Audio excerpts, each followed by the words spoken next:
Everything's fine. This week on Hatty's Unhinged, I have a very exciting guest. You will know him from the very successful and popular podcast Boys Gone Wild and the subsequent sketches that came out of it, which are genuinely funny and That's not, nice. as we were saying, just like male comedian, I'm desperate for attention funny. Thank you. You may also know him for opening for, well, he also is one of the co-writers and directors on Finn versus the Internet and is open for Frankie Boyle. Now, I know him from... Nice. It is nice. Well, I'm a thoroughly nice person, Horatio. I know him from being one of my first ever actual friends on the London comedy scene. Yeah. You just come over from America. I just come over from America. You're one of my first friends I met. Yeah. But what's nice is you then are actually now one of my genuine favourite comedians on the circuit. So it's not like you're someone I just have to be nice to Hatty. for history's sake. The problem is, I mean that you're a great comedian. You're my favourite comedians, but if you've told me that, I don't know how to say it back without it sounding insincere. Well, if you go, you're one of my favourite comedians. You as well. It sounds like I'm making it up. It does, but I don't know how to. So often I won't say anything back, and then that's also bad. But we'll now never know. No. Do you know what I mean? We'll never know if you think that. Yeah. My guest, Horatio Gould. Thank you so much for coming. I apologise as well. I really regret wearing a black t-shirt. So I never ever wear black t-shirts, and I just why it just makes it. It seems like because now it looks like I've come on this podcast like I've got some stuff to get off my chest. Oh, do you know I see. What I mean? Yeah, this yeah, feels yeah, like yeah, I'm yeah. now taking myself seriously, and it's like, well, I'm glad we can. Yeah, I want you to... I normally wear very bright colours, you know, or like dark greens and stuff. But this black t-shirt really makes me feel like I'm about to talk about, you know, conservative views on women, shall we say? That's why that's your shtick. That's why I brought you on. I don't want to be stepping on your toes. That's why I brought you on, because I finally want a meeting of minds on this. Exactly. I'm over it. How are you doing? I feel like you're very busy at the moment with all the previews, and Horatio's taking a show to Edinburgh, so he has all the pre-Edinburgh stuff. Print. I'm in the bunker 3 in the Pleasance every night at 8:30. Yes. I absolutely was dreading Edinburgh up until basically a week ago, where I'm like, okay, it's gonna be fine. Yeah. I'm trying my best not to let it kill me. You know? Yeah. What are the bits? Because you've done Edinburgh a couple of times. It's my 6th time going. Is this your debut hour though? This is my debut hour. Okay, fine. So this is the big boy. This is the. What are you worried about? What are your Edinburgh like? These are the things I'm worried about going wrong, and this are the things I need to protect against. Well, I'm in a weird position where I'm very resentful of, and maybe it's a problem that I have. I'm very resentful of having anyone else tell me if I'm doing well or not. So I'm aggressively trying to avoid that. So PR, competitions, I can't stand any of it. So I'm trying my best to just focus on doing as good a show as possible and trying to avoid that kind of swirling mess of social politics in Edinburgh, which is wild. Every time I'm there, I'm like, the world it builds is kind of crazy. So I'm trying my best to have a good time. But it's that tricky thing of and I would say, coming from an acting background, there's so many who won't read the reviews. Actors just don't read the reviews. It's kind of different for comedy because you have to. Do you feel like you have to have them, or you have to be stapling them to your flyers? And I've never had a review. Perfect. And it keeps me up at night, the idea of review. I've got some, I think, are going to hopefully come this year. Great. And yeah, just the problem is I'm probably going to have 2, maybe 3 reviews this year because I don't have PR or anything. But that means if they're 2 of them are bad, I might not have a review again. And that means all Horatio Gould comedy, let's find out how he is. And if I just it'll be that one review will just define my entire career in comedy. Can I tell you something that might actually make you feel better about this? So when I did, actually, we've just had Roxanne on, who was in Viva Forever with me. I don't know if Viva Forever? Yeah, no, this is good. This is when I realised this is why I like comedy, because people don't know. So it was the Spice Girls musical. Oh, really? In the West End. Yeah, it was written by Jennifer Saunders, produced by Judy Kramer, with the musical stylings of the Spice Girls. It was, I would say, probably one of the biggest in terms of financial and PR openings of a West End musical in decades. It was enormous, the press behind this. It was I go down in history probably as one of the worst reviewed West End musicals of what were you doing time. Just having a lovely time. I was, because Jennifer Saunders had written it, so I was the equivalent of Bubbles in Viva Forever. So I was this sort of stupid comedy cameo. I had a lovely time. Oh, I had a lovely time in that show. The reviews. They didn't pick you out in the reviews. No, I came out pretty scot-free on that one. I was all right. Yeah. They got so bad that what the PR team did was they got 5 1-star reviews and lined them up on a poster. That's crazy. So that it looked like a 5-star. Christ. But obviously they had So to you didn't even cite. have a 2-star to shorten it. All 5 you've got is 5 1-stars. 5 banging 1-star reviews, and the PR were like, let's lean in. Let's lean in and make this our thing. Like, it's the worst show currently in the West End. Let's get them in. How bad was it? One of the reviews, and actually Roxanne remembers this, and it was, again, Rox and I weren't natural musical theatre people, so we had our own little dressing room, which was just like sin and hell and the work. But it was incredible. And there was one review that we weed laughing about. No one else did. Was the Taliban. There was more girl power in a Taliban training camp than there is in this musical. It was. That's pretty solid. That's a solid line. And I have I genuinely believe you're one of the best comedians, but I do wish this for you. I wish this joy for you. I think truly bad reviews, there's a certain treasure in them. There's like a real joy to be found in them. Okay, because I was waiting for the bit that made me feel better. No, that was it. That was the bit. That was the bit. I was like, you did a show where they said it was bad and it was bad. Yeah. But what a great story of it. Oh, yeah, good. Yeah. I'm trying to glean what makes you feel better, because right now I'm like, those 5 1-stars, I feel I'm still going to feel pretty awful. But the post-Edinburgh Boys Gone Wild, fire. Exactly. Fire. That's what it's all about now. Can you turn it into... So you'll be fine. So obviously Edinburgh, is all comedians' mental health Everest. Yes. Well, it's weird because Edinburgh's now getting more and more expensive and less relevant. So it's like at some point it's got to give. Mm-hmm. I think this Edinburgh will be a turning point where it's the most expensive it's ever been. Is it? And the least. Well, yeah, every year is more expensive. The rents go up. And the least relevant. So they've got the awards back. I think so. Last minute, I think they got the awards back. And so it's going to be interesting. I would love it to burst. Yeah. I think there's a lot of... I think going the last couple of times, you've got a lot of producers and agents walking around like it's their festival, sort of, and it starts to feel a lot like it's their festival. I'd love it to explode. And I still think it is. In the rubble, we could create something. Yeah. But I still think it is their festival. Like, it's not... It's like a trade show at the moment. Yeah. Totally that. Yeah. It's literally like going from stall to stall, checking out different all these Hoovers. And all these like little small businesses are like, can you, maybe this? And they just... So you're not doing, the debut shows aren't shows anymore, they're sort of stalls. Sure. Look what I can sell. This is my story. And I don't really have a story. Trish, no one's saying the incredible story of Horatio Gould. Have you heard about Horatio Gould? The story he had is amazing. Finally, someone has a lived experience we really want to hear about. This is such a unique perspective. Have you got story? the story of Horatio. Have you got a cry in there? No, I don't. I think it is weird. I think the show is weirdly. It's not like a show where I sat down and thought, "What do I care about?" Yeah. It's like it's greatest hits of the last 4 years, and I'm now sitting down looking at all my jokes. I'm like, what is the themes? Yeah. And I've seen some bad stuff about me because it says a lot about you. Yeah, you lay out all of the best jokes you've ever written, and you're like, how do I make this seem like it's all one thought? Yeah. And it's just anti-mental health, pro-toxic masculinity. But not really. So you're doing my set? Yes, exactly. I'm doing it, but when you do it, it's subversive. When I do it, it's incredibly oppressive. You can see why me and Hatty like each other's stuff so much. So this segues us nicely. Obviously, you're about to do Edinburgh, and I'm genuinely thrilled for you.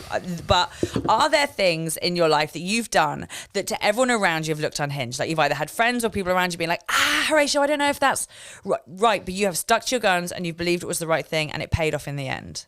I guess there's two, because you said that people on this podcast talk about just doing this industry. And I don't want to use that as my one, but obviously, if I was being honest, that is clearly, obviously, the most unhinged thing that I back is that I, from like an insanely young age, wanted to make things. Was it stand up? No. Yeah. Actually, I think when I was 3 years old, I wanted to be a cow, and then I was.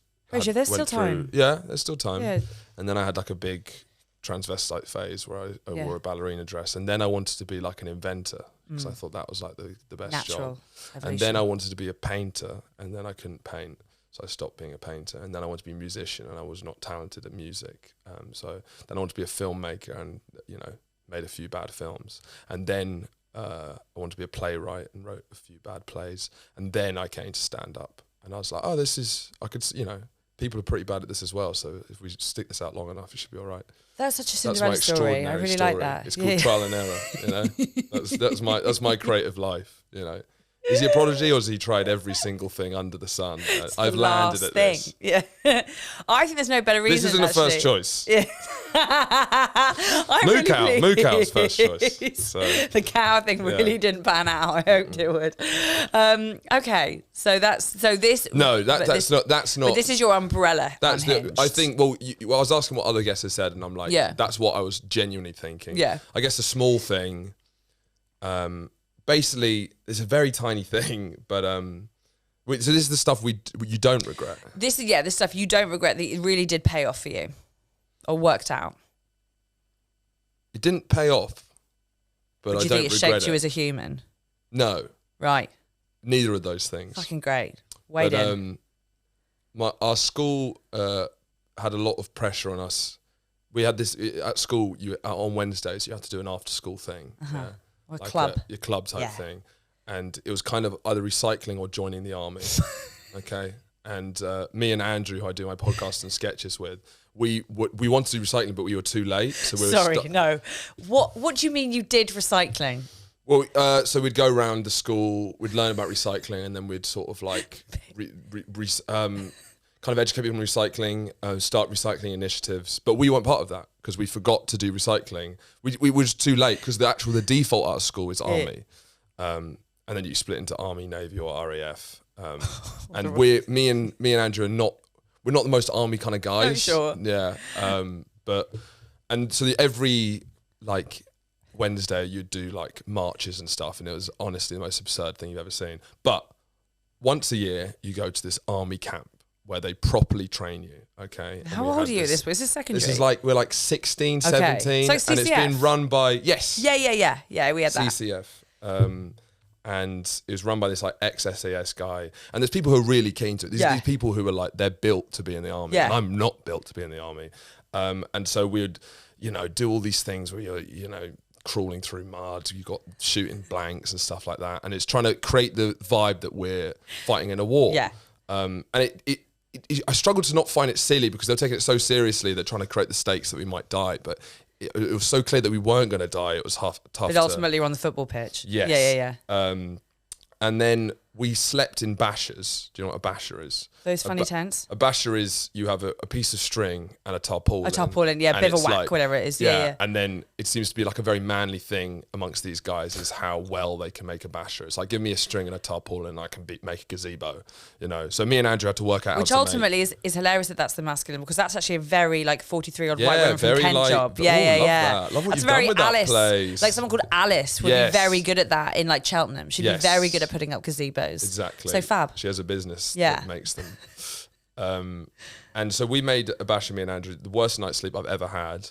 And this happens to every man. We got ambushed by the RAF, which, and those guys, the army we were definitely the Chads of the three of us. I mean, the Navy definitely the least respect, but there was very few who did the Navy. I don't even know where the Navy were at this point. RAF, it's like if you've chosen to do that, they have like blue jumpers tucked in, and it's like, come on.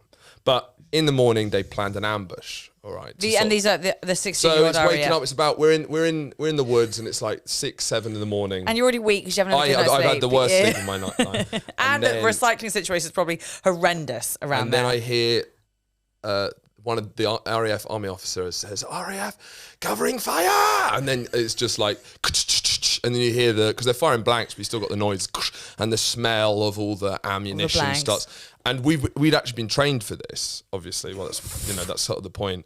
And you're meant to get into your basher down and then into with your gun like that. Yeah.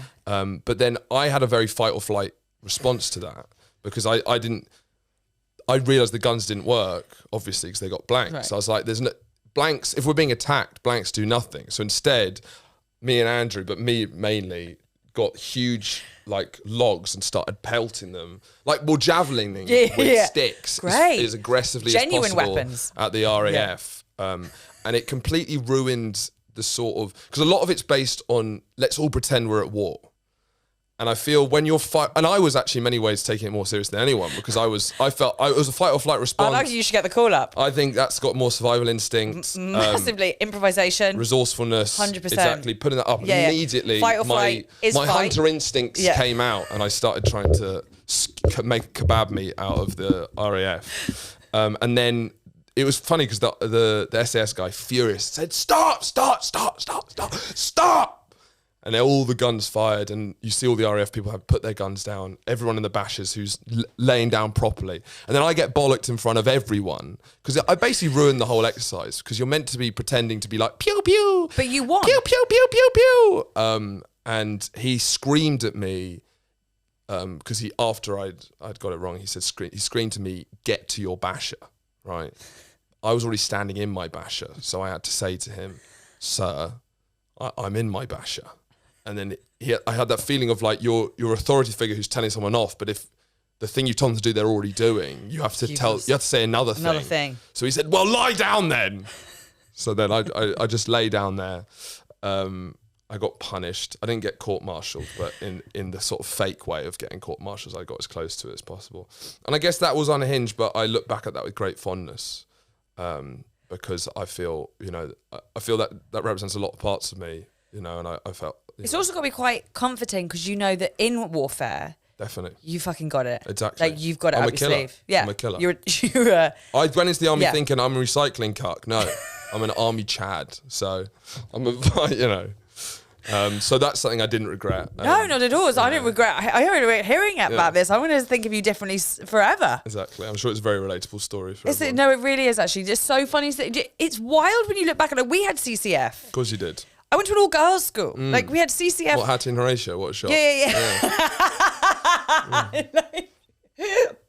We had CCF. But of course, they did CCF joined with the boys' school, Hampton next door. So the sexual tension must have been fizzing. So the people who did CCF, there were people who were like bang up for fingering. Yes. Do you know what I mean? Like, it was the opposite of the people who go into the army, which is, I feel like they spend most of the time... Do you not think they're not up to for fingering? Because I have a friend who was shagging someone in the army, and they're really up for fingering. I actually think like soldiers probably fuck you the best. Yeah, I know they're quite right wing and stuff, but like they always do. But I think that those kind of guys where it's like the power dynamics a bit more toxic. It's much less like how are you doing and checking in on you. It's I don't think the wooing stage. I don't think they master the wooing. No, I don't think foreplay or stuff like that. I don't think conversationally, but I think for stamina. Yeah. I think for rhythm. Think about the marching. For just go vibes. Go. I mean, the stories I heard about my friend who fucked a guy in the army is that he was using sex toys as well, which just shows a lack of insecurity, you know. But it was like a plug into the wall.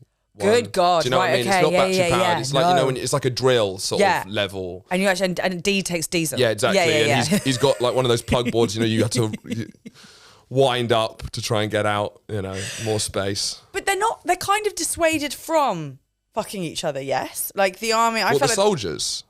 I think What, men? Well, I don't know, across the board. Aggressively. So don't ask, don't tell was a big deal. That's what I mean, like aggressively dissuaded from fucking people. And then the girls in the army are like, I can't do all of them. Do you know what I mean? Like, I can't do every single one of them. It's true. So I feel like there's a dissuasion. What, because that's a lot of work. There's not that many women in the army. There's not as many. So there's still not as many. A lot. And you got to like... spinning plates, isn't it? Trying to keep... Maybe that's why they got the private school girls in, because Lord knows those girls don't say no. You need a helping hand. You need a fucking yes girl. Yes, exactly. And they were like, you know what, we could go... You know how all the like adverts are like... They're you can tell they're targeting people who like maybe are more working class, and they're always like... You think you could do this? You could do the army. Like, you can tell they're trying to give people who maybe don't feel like they have all the options in the world. This could be your option. They fucking nailed it when they went for private school girls for this, because they were like, there's so many lads and there's so few hands. Yeah. Are you only sucking 3 cocks at the moment? And they can. I've seen it. They can do it. Those girls, game. Yeah. Beautiful GCSEs. Well, they have like a weird... It's always interesting to see army campaigns, because they're some of the best they have to be the best. They're ads, 'cause unbelievable. They're literally getting people I sometimes want to go into the army. Of course, they're getting you to give your life to something. They have to be the best ads in the Yeah. world, and every country has different ads depending on Yeah. what culturally. But now they had that weird push when there's like, we want snowflakes. Remember this? Where it's like, Yes. are you a little bitch? Are you a fucking vanilla like cuck? Are you a virgin who no one wants to fuck? Well, we want you because you're brave and powerful. You know. They did, and they started showing like there was like people like get like these dweeby kids like gamers. They were like, Yeah. "We need you," gamers. and then they show this like hot guy in like an Yeah. engineering suite just Yeah. on his computer, like, You own a flashlight. We want you. Yeah. "Are you a hot girl who's Yeah. maybe not getting her underwear enough at 17? Come to the army." Hot girls, ugly guys. That's what we want. That's how we're going to start with the hot girls. That's perfect. Americans just have to play that music. They just play the national anthem. That's fine. You're done. Just play the national anthem over some like vaguely Arab-looking people, and they're like, "I'm in." Yeah. Yeah. Yeah. Ours is, yeah, you're right. Ours is they're to a person, aren't they? Well, it keeps changing, but it does seem that they're trying something different now. I love because that. we're just too much for cuck generation. It does look super fun, and it seems to be getting in like because gap years seem to be on the decline, and I feel like they're going for the gap year market as well. That's true. Do you know what they're like? Like, look at this amazing hill. Like, what Yeah. is beautiful view? And I mean, ultimately, the army is that. I remember all the people I knew who went into the army after university, and they were like, I just come up from a skiing drill. You're like, what the fucking Courchevel is going up? Yeah. Is it? Like, Courchevel, that's Putin's kind of coming over the Alps. like what do you Exactly. mean? Yeah. Well, it's where you least expect. No, you're right. Everyone's Putin. waiting in Ukraine, and then all the Russians come skiing down. If you had any sense as a Russian, you would go for Mirabelle. Do you know what I mean? Like, you would Exactly. absolutely, like, just as a rosti's being served. Exactly, because when they least expect it. I like that. Yeah. Because I don't know because there was a big period where like random people would go and fight in Ukraine from the UK. Yeah, right? yeah. My dad had a friend who said he was going Really? to. My said? dad. I don't want. Actually, I don't care. If someone got said they there. said, oh, they got there. He fair got enough. there and then got turned around because he's a Didn't have the- didn't have a 68-year-old ticket. alcoholic man. Who's turning him down? Just the Ukrainian. Yeah, I guess they were just like, can you, like, we've got enough on without Yeah. you This, being you're going to here. hold us Like, back. this is, Because I didn't know if there's like an official process you have to go through. Do you have to like sign up? yeah, like one of those Because I was charity schemes. thinking, I thought you could like rock up and it's like, if you're happy to help, surely it's a good thing. I don't think everyone. Yeah, because I guess you probably don't know if they're a spy. You don't know Yeah. if they're going to What be is it? bad for morale. Have you had Because I genuinely had the feeling, it's so weird right now. Is when Putin invaded, I was like, it's so weird right now. I could literally, if I wanted to, at least I thought, Yeah. I could just like fight Russians.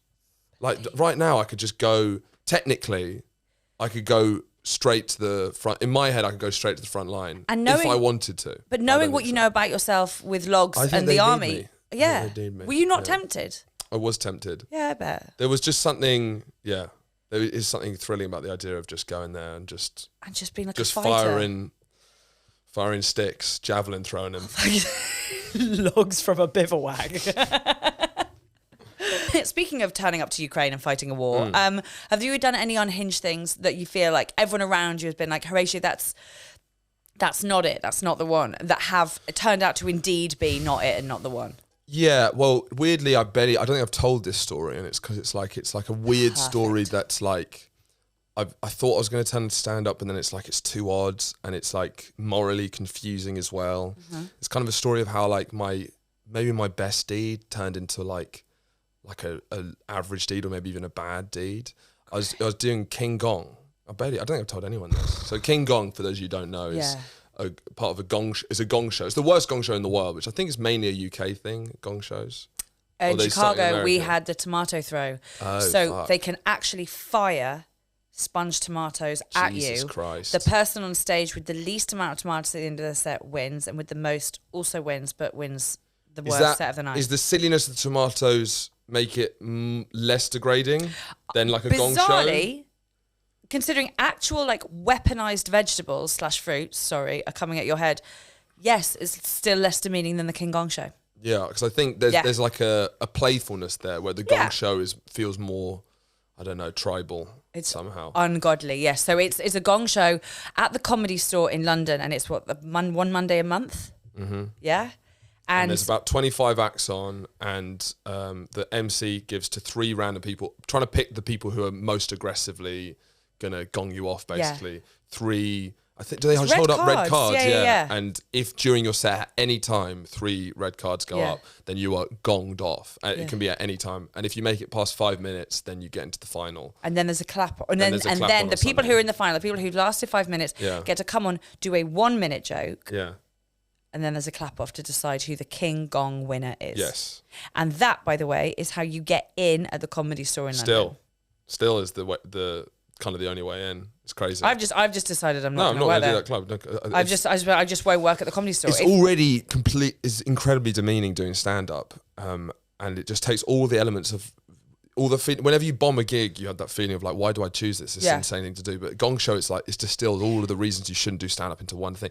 I've done maybe 6 Gong shows, 6 or 7. I've got through 3 times, and I've been gonged off 4 times. And every time I've been gonged off, it's like this is crazy. This is like the lowest form of dignity I've ever seen anyone else go through, let alone myself. Do you know what's so funny you should say that? So I've never made it past a minute at the Gong Show. Never got past a minute. You are a lady. Yeah, I know, and we're gross. Ladies, and they're just worried I'm going to start my period. They can't stand it. But it is exactly that. Like, I've done my fair share of these shows. Like, I have no pride. I have no dignity.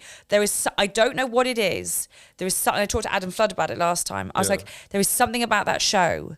I don't rally for days afterwards. Like, for days afterwards, I'm in a real spot. Yeah. Like, really bad. It's crazy. It's shell shock. It's similar to it's Ukraine, heinous. I imagine. It's also anger for me, and we'll get on to your story. For me, I'm so fucking angry because that room is a bunch of fucking estate agents. Like, the Ben Sherman shirts. Like, the audience at the glasses, studio are the worst audience. They're these, like... balding but gelled up hair.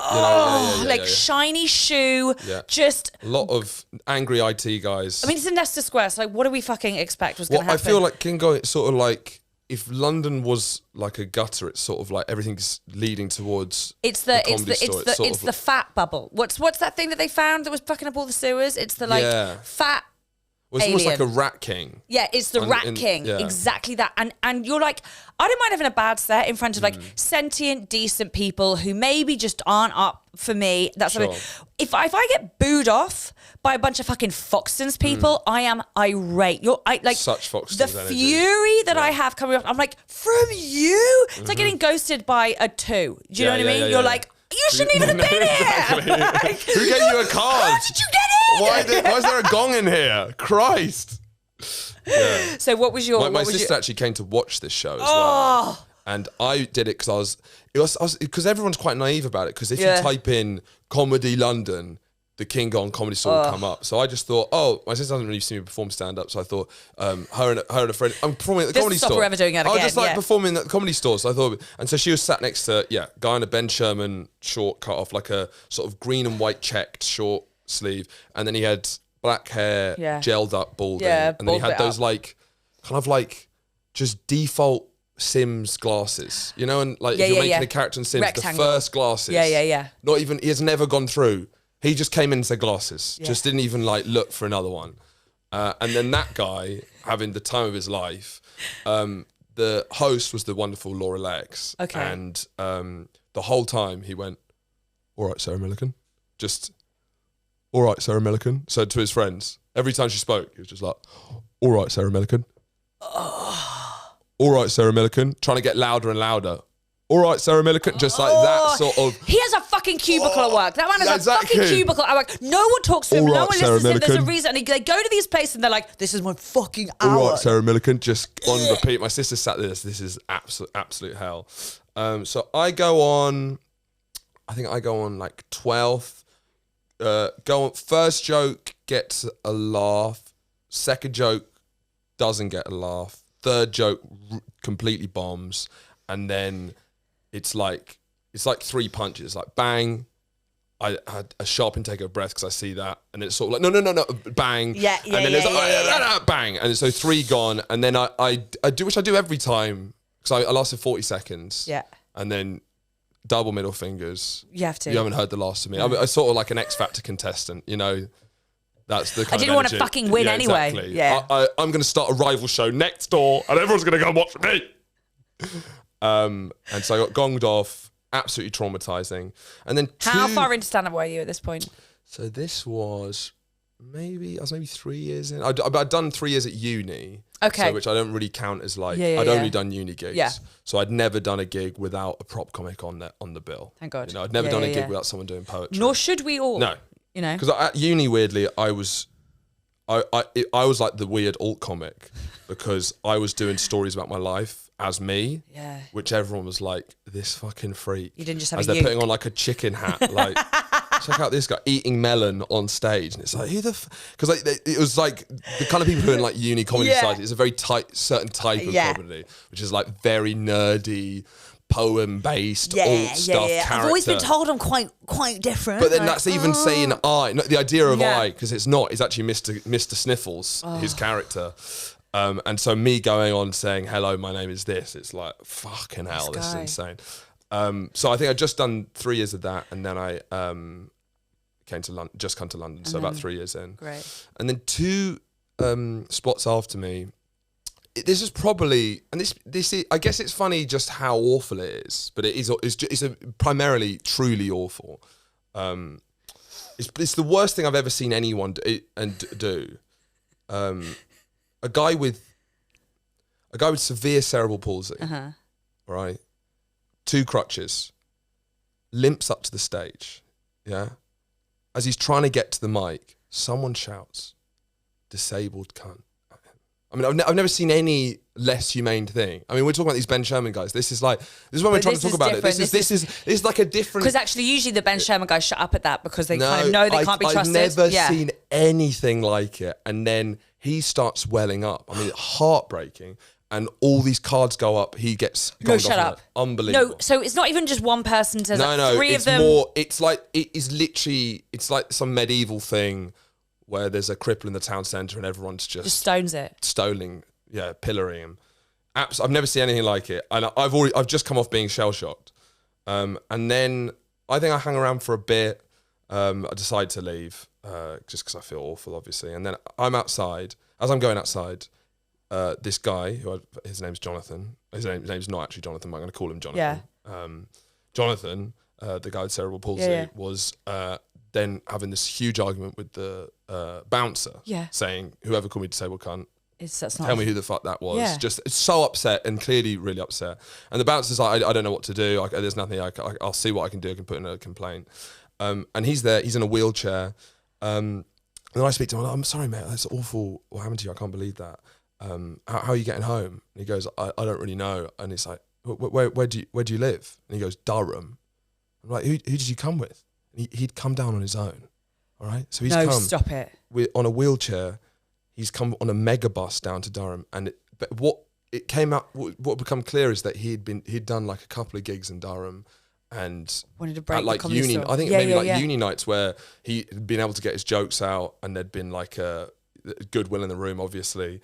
And then he's typed in London open mic, King Gon's come, which catches a lot of people. A lot of people did their first gig at King Gon, because they think it's the way to start comedy. So I think just the shock of that. And so I need to get him back to Victoria Coach Station. So I'm already shocked, and it's like. Then I proceed to have one of the weirdest 45 minutes of my life, maybe the weirdest 2 hours of my life, is basically trying to get him to Victoria Coast Station, like carrying his wheelchair down the stairs, we're talking, we're kind of getting along. I mean, he did do one moment and I was pushing him along when he said that I bombed worse than him, and I was like, I'm getting you home, lad. Do you know what I mean? Like, I get it, but don't put that in, saying, the cheek of it. And then finally we get to this coach station with this bus that's going to Durham, and he wants the lift to come down for the wheelchair. Yeah. And they don't have it, basically. And then he starts and then he starts freaking out at the driver, and we're there for like an hour and a half because he's so furious and saying that he's gonna get him fired and all this sort of stuff. And I'm just in the middle of all of this, and finally we managed to get him on the bus without it. And then I speak to the driver, and he says, he does this every week. So this is like this whole kind of, he's been lying to me this whole time. I take his number to make sure he gets home all right. And then this is when, good deed from me. Oh, Horatio, the best deed. So I'm like thinking, fucking hell, this is an amazing story. Wow. What an incredible guy I am. And then it's kind of like, I guess when it starts becoming unethical is that I developed this sort of like pen pal sort of relationship with him over the year. And if I'm being honest, it's because I'm like, there's more to this story, surely. You know, this is the playwright. That's the fucked up thing. Is that surely? And it was like, and I kept questioning that. And I was at one point planning to do an Edinburgh show about like good deed, and then what point does it become completely using this person for material? But it was more I was just fascinated, and then I kind of had developed because I was speaking to him every day because he was calling me every day. And he was saying a lot of things, and I guess it was quite embarrassing for me for not to pick up that he was clearly a severely pathological liar. Mm-hmm. But he did manage to convince me that he'd won an award for from a disabled charity for like just services to disabled, because he like apparently runs this class for disabled people, and I completely believe that. But he said Remembrance Sunday was coming up, and he said that he was because of that he was going to lay a wreath at Remembrance Sunday and then meet the Queen. Okay, and maybe it was thick from me, but I just sort of bought it. And then he said he had 1+1 and he wanted it to be me. And then I just wanted it to be true so much because I guess in my head, maybe this is bad. And I've never told anyone. Maybe it's bad. I was just like, if I don't tell anyone and I end up at Remembrance Sunday standing in like a black suit, pushing this guy with severe cerebral palsy in a wheelchair, if it's me, the Queen, and him, I'm like, that's the greatest thing that's ever. And so I kind of wanted it to be true so much that I believed every part of it. And then at the time I was trying to get him more details down, and then he kept scaling it back. It wasn't. You know, and then eventually I had to cut it off with him because he just kept lying, and I found myself getting upset with him because he'd lied to me. And I was like, what am I? This is great. It's like I'm in like a relationship breakdown. I was like, I can't believe you lied to me. It's like, this is a stranger I met. You would lie to me about not meeting the Queen and physical disabilities, and I'm there like, so you're gaslighting me. Yeah. Absolutely insane. So that's an Unhinged thing I sort of regret. No, but it's more the heart. And then I did start telling people I was going to meet the Queen, and then having to. I told a couple of people this story actually, like a couple of my housemates, and then when it fell through, that was quite humiliating to say. Oh, you know that guy who was clearly lying? Yeah, he was lying. Do you wonder what they would have captioned you? So the BBC covering it, like there's a disabled guy. Would I get a medal as well? Yeah. I don't know. That's what I was wondering. They'd be like, this is Jonathan, who's here because of services to the disability, the Queen, and then they'd be like, Jonathan's. I'd say, look, he's the head, but I'm the neck. You know, he'd be nowhere without me. You know what I mean? Maybe I could get like Jonathan's wise-cracking carer. Well, maybe but you know, carers. That would have fucked the comedy is one of the most, you know. People empathise with carers more than anyone. Like that's 100%. The respect that people have for carers. If I like, it's like me running in at the finish line, you know, just for the last step, saying, I seem to be the greatest carer of all time, and I've done an hour's work. It's like this guy's tied to the guys at the Paralympics, isn't it? Exactly.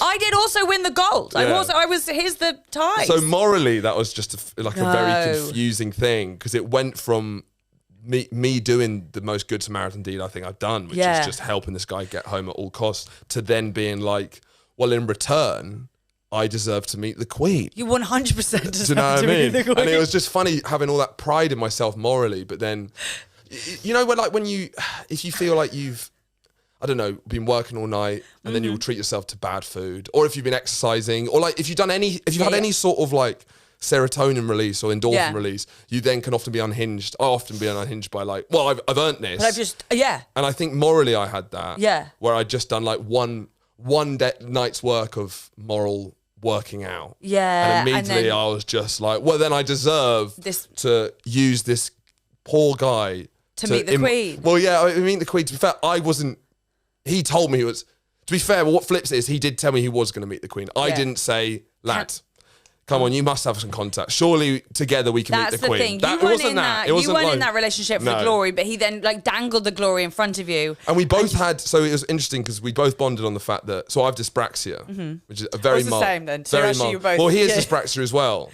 It's funny because we never talked about what disorders he had. I'm sure it was cerebral palsy, but all we talked about is that we both had dyspraxia. What if he just had normal dyspraxia and he just dealt less well with it? Yeah, do you know, well, maybe, but I think in many ways, so good at it. we were talking to each other just as two dyspraxic bros. 100. You know? Yeah. And so there was a lot of like linking in that experience when I'm like maybe a bit slow at catching things, and he's wheelchair bound. And he's wheelchair for bound, life. so same. Yeah. So Yeah. maybe I should have got a medal from the Queen. Who knows? I think you should have for being a dyspraxic. I know, and be it was able to, in my head and it's like, still she's gonna die. single-handedly beaten the RAF, Horatio. That's Exactly. huge. Have you met the Queen? No, No. my dad has, but I haven't. What's she like? I think she's dead actually. Oh, she's dead. Yeah. Did he meet her I think after? Yeah. Pretty dead. Because that's the main thing is I was like, I really wanted to meet her before she died. Yeah. Do you know what I mean? I know. Because I wanted to be, That guy. to be like 95 years old. And then everyone says, he's so old, he met the Queen. Because that's what I wanted in my head, And then exactly. And then you have that people be like, but how does that age Exactly. even work out? You'd be like, well, actually, I was really, really important in the dyspraxic community Exactly. when I was younger. I was and a actually, hero. This is I was a hero. this I was a happened. champion. Have you seen the Heartbroken. That didn't happen. Imagine that. I just wanted I wanted it to be on TV. I wanted my friends to be watching Remembrance Sunday. I'd be like, Because everyone our age does famously tune into the Remembrance Sunday service. And then to be like, Horatio. it's Horatio, but fuck his comedy Or like career's one of going those well. photos. It's like, what, is he laying the reach with the Prime Ministers as well? What the fuck?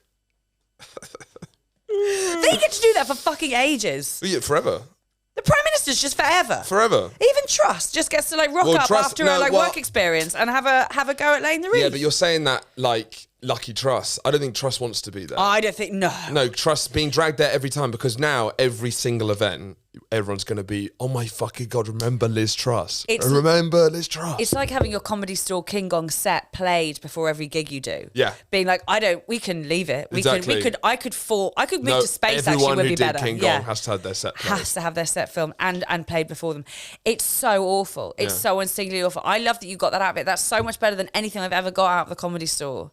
I think actually you should work there because I think it's a good place for you. Do him. Yeah. I think I'd earned an omen it. like Well, that. I didn't get to meet the Queen, so I think I at least deserve a 10 spot. Do you know what I mean? 100. Yeah. 100. Okay, so that's your brilliant Unhinged. This is okay. Yeah. Right. Do you think there are any, because we're kind of going at this, and you may not because I know you're in a very happy relationship with a very excellent gal. Do you have any unhinged dating, like the Shark Tank dating pool stories or anything? Because I always just think this brings out the unhinged in people. There is something about, especially as a young comedian, it brings out an unhinged. I'm a bit of a serial monogamist, so I've gone from kind of mainly comedian to comedian. That's good.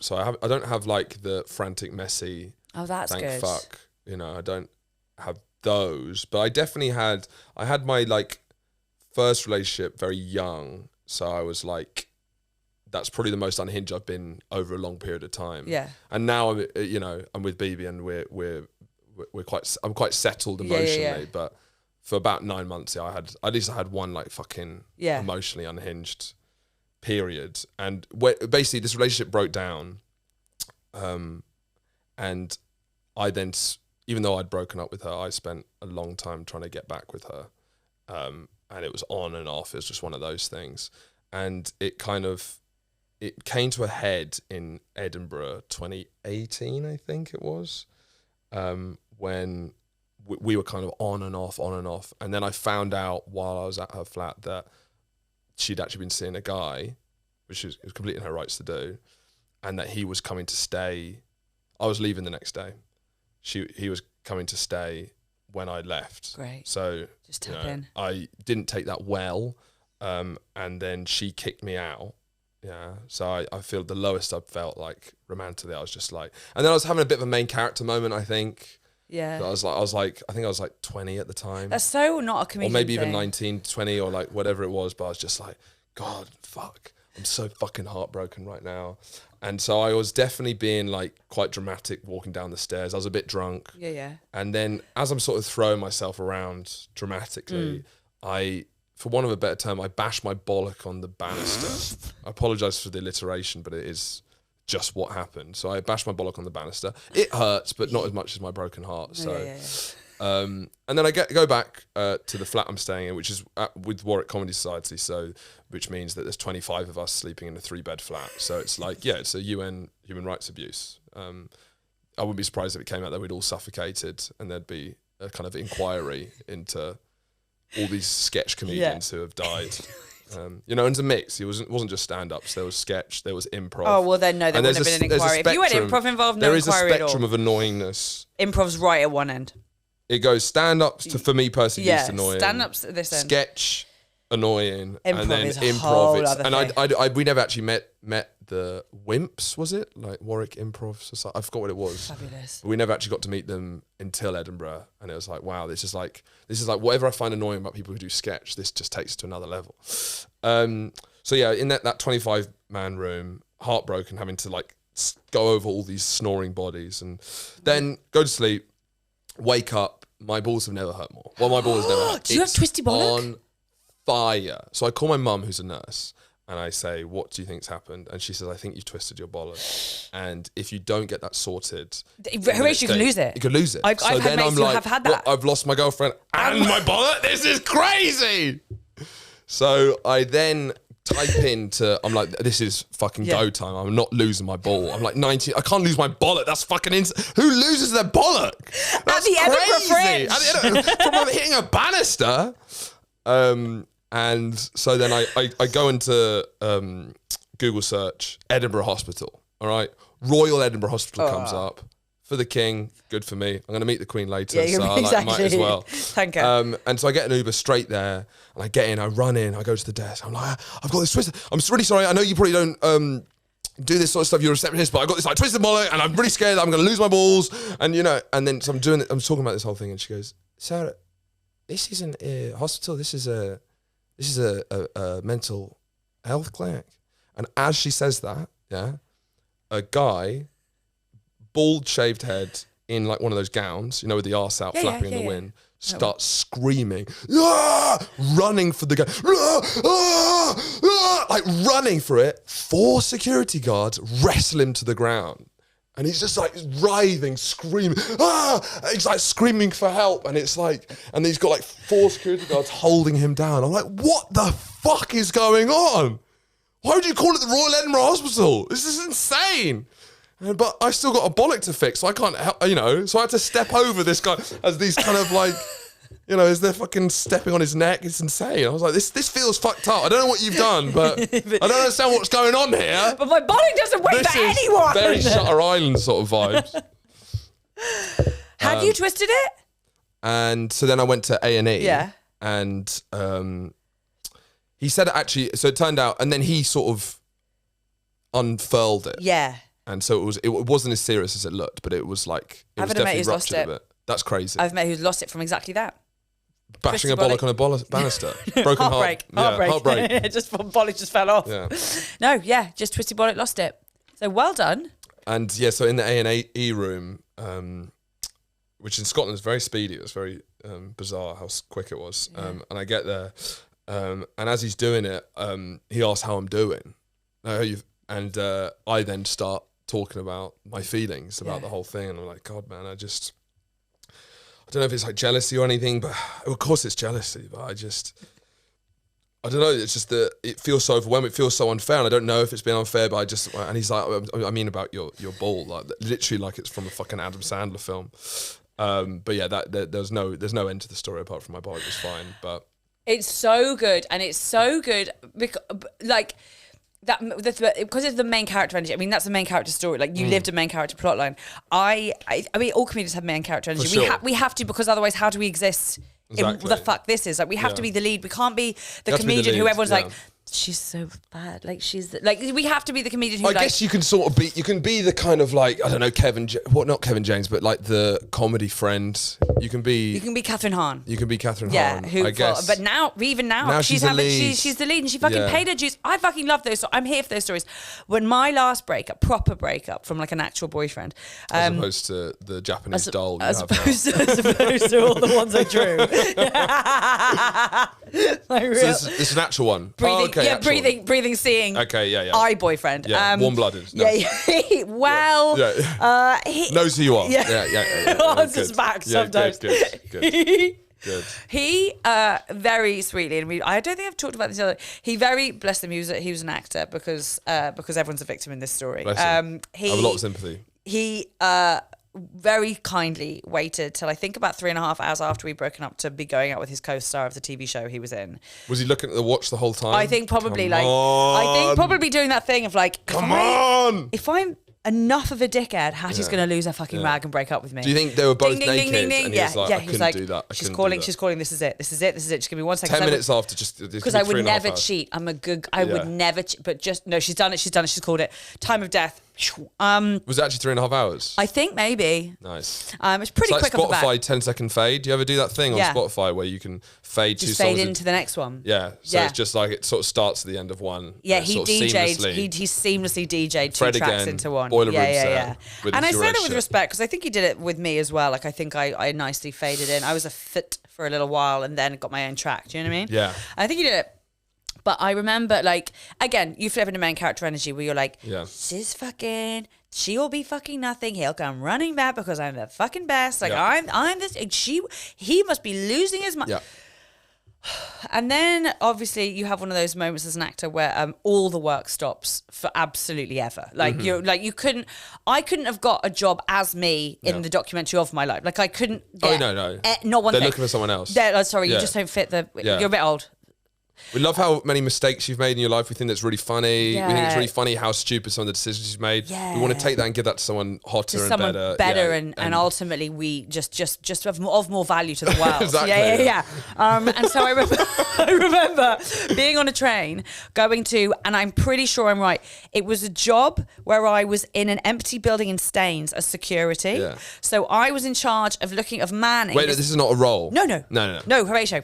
this is a job. A real job that is on my CV Yeah. of in Staines being the daytime security. So I sat there by myself in an empty multi-story high-rise office building, so that if anyone came around who wanted to view the place, for them, I made tea and people come round? and would be like, this is door, this is wall, this is death. This is what you're looking at here is imminent death. Well, your drama training came in. That was very And clear. I really sold that building. But on the way to this job, my dream job, I looked out.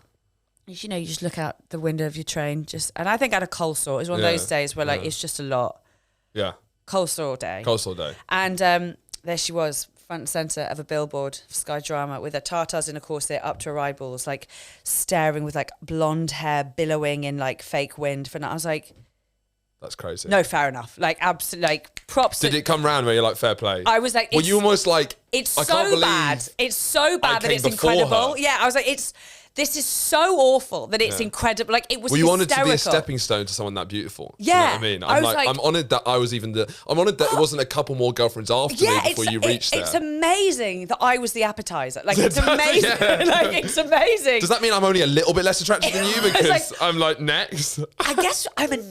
What's No, the logic is you're a 9. That's I'm good. a 9. Yeah. Fuck me, I got promoted. But I just remember sitting there being like, yeah. no, but it literally can't be worse. When you, as a girl, envisage all the things that are going to trigger you and ping you off into spirals of self-worth. I was like, she was in the middle. It wasn't even she was on a billboard, just scragging in the background. She was the billboard. And I was like, it's so good. It's so good. It was, and that's when I was like, you might not even be Catherine they Hahn. cast her to play you in the film moment of that. 100%, because they were like, once again, producers cinematically, that's perfect. You She's- look out the window, you see her, she's beautiful. so good. People can relate to that. Yeah, but then they were like, can when we get you her do name? it, it's kind of sad. A bit too, it's meant to be sad, but it's too sad. And we're trying to make money back in this film, so we're going to get her to play that. We're trying to make... And then someone hotter than her she's looking at. Yeah, we're going to need her to be fuckable. So can we change you out? It was This isn't a unreal. documentary. This isn't a harrowing this is not Louis Theroux. No. This is you don't even make the cut for Cohen. It was one of those moments, and you're like, what if it was a real I might not be the main character. I might not be the main character in my life. Feeling, I know that feeling. That first, I'm better in it now. Yeah. But that first time when you realise that you're not the lead of the film.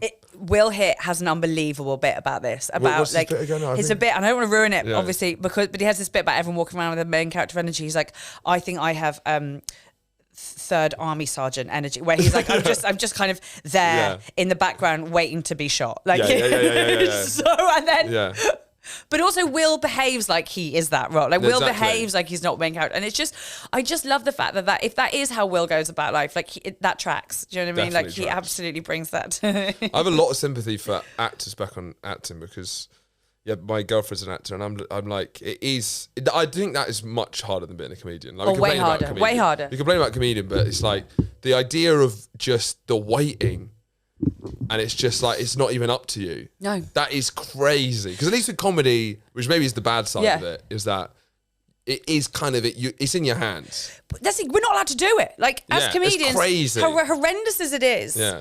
If I want to get up and do comedy, largely now, Yeah. 5 years in, I can. Yeah. Yes, at the beginning in London, it's a nightmare because people have to book you like 4 years in advance, or whatever. But largely now, I can. No, I can't. I'm never going to turn around and be like, no one's letting me comedy. It's crazy. No one's letting me comedy. And there's so many people so often won't work for 3-4 years, and then you'll finally get a job. It's like, surely you'll be a bit You're rusty. shit. Like, surely. I did the Call the It's Midwife, crazy. and I honestly was like a thunderbird for Really? the first 6 hours. Like, because you're like, he's like, could you walk with your arms not like that? And you're like, what? Like a dinosaur, like a velociraptor, like. This is how you just everything's off, everything. And like they're like, could you hit your mark? You're like, I don't either. Okay, but there's a camera. People talk about, It's actors insane. being neurotic. Of course they are. They're like insane. They're weirdly. It feels like they're. When you see that, like gazelles. They're constantly flicking around because they feel they're gonna. Yeah, they've smelt a lion, but they don't know from fucking where it's coming. No, I know it's a not lot it. of sympathy. No, I know it's funny. Actually, this would be interesting because we've talked about this a little bit. This is a bit of a segue. Actually, I think it is a lot, but maybe it isn't from talking about acting. So do you remember when we obviously, like I said to you before, this podcast kind of started because of me trying for babies by myself and ultimately being this person, like Main a character semi-professional main That sounds fucking like main an character F1 energy. film to me. I hope maybe that's why I'm doing it to like finally claim main character energy in the most ridiculous movie that I've ever. Even your failed I can't playwriting wait to attempts see didn't someone touch else play that role. the new one. Someone with 3 children, golden retriever. God, yeah. But Hatty, yours it's gross when you do it. So could you not? Like it's fucking weird and scary when you do it. Like, but I remember you and me talking about this, and this is going to sound like a horrible name drop. But when we were hanging out, Horatio and I co-produced and directed when Chris DiStefano was over at his London vlog, and we had a great time on that. But remember, we got onto the subject of kids because Chris talks a lot about having kids in their business and whatever. And you said something fascinating to me that I think about so much. And you were like, I know I want to be a comedian who has children. Yes. What was that? Because you're a lot younger than me and you're a boy. And I remember having a conversation with the Chicago lot, with my lot in Chicago. And I remember it so clearly, them turning around to me one time when I was like, well, I've got to start thinking about how I want to do this and life and what I want. And they were like, I was like, and the baby thing, I'm not getting any younger, all that. And I remember one of them turning around and be like, dude, whatever. Bill Burr had a kid when he was 49. Yeah, that's so funny. God, that's so funny. like- Do you have like basic biology? Yeah, it's like, did he? Good for Bill. What he's saying is every man you meet will always have options. That's what that meant. What that meant was, by the way, whenever you meet a man, he can always leave. Always fuck off. He can always have kids with someone else. You hold no chips. That's what he said. He can always have kids whenever he wants, at any time. Yeah. You could, what was the Uncle Tom? What, not Uncle Tom? Who's the guy the 95-year-old man? Oh. Captain Tom. Captain Not Tom, Uncle yeah. Tom. Christ. That's a whole other But I'm book. saying that you could screed some come out of that guy and he'd still have kids. Oh, 100. Genuinely. Ben Nicholson's just done it. Is he? Yeah, 7th child. 89, Amazing. what is he? Yeah, You just put them in like a petri dish. You could I just think, freeze yeah. them.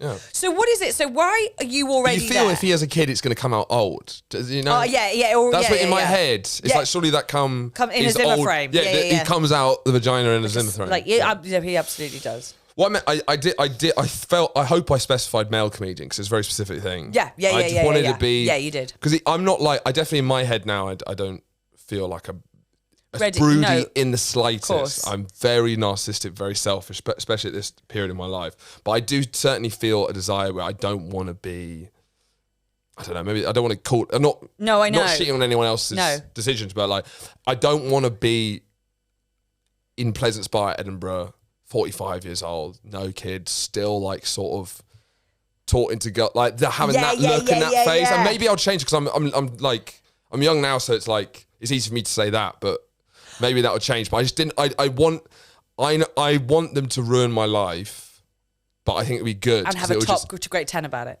Yeah, or have a great 10 about it, but it's more just it kind of keeps me away from society, which would be good. When I start to turn and become like really toxic and problematic, and at least if I have kids, then it'll at least keep me busy. You're exactly right. You drank it as well. And I just think I guess also it's like, because I've been doing this so long, but most of my life I've been doing something like this. It's so narcissistic. It's so self-absorbed.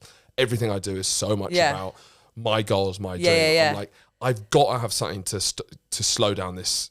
You know, in like Mission Impossible or something like that, when there's like a train that they've broken the steering wheel off, so it's going for it, and there's no way to stop it, and they have to try and find a way to stop the train. Yeah. That's me, where I'm like,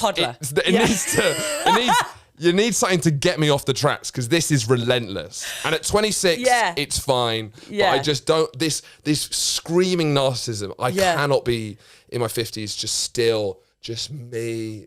I need something to ruin my life, get me out of society, make me boring as fuck, just worst anecdotes. That's such a brilliant way of explaining it. Covered in yogurt and sick. And so boring to all my friends. That's what I want. I just want something to kill this train. 49 doing gun fingers. Yeah, exactly.